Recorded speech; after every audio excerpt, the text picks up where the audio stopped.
Ethan Miller was a quiet 24-year-old waiter in a downtown New York restaurant. Kind, humble, and always smiling, even though life hadn't treated him kindly. He worked double shifts to support his sick mother at home. Most customers loved him, except one.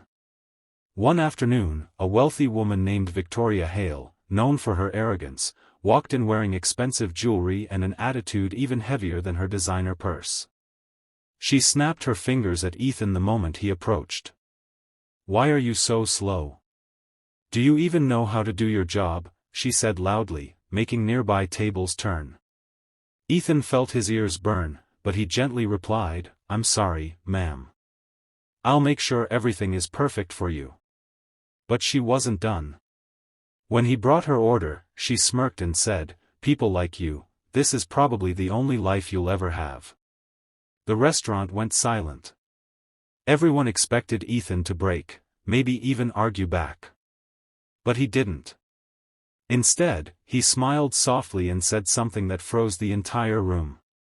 "Ma'am, even if this is the only life I have, I'm grateful.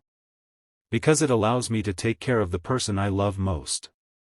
I hope someday, you also find someone worth being grateful for." The restaurant fell silent.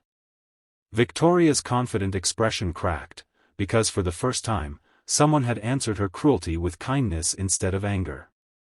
A few minutes later, she stood up and approached Ethan again, this time quietly. "My husband passed away last month," she whispered. "And I haven't known how to be kind since." Her voice trembled for the first time. Ethan didn't judge her. He simply said, "Grief makes us forget who we are.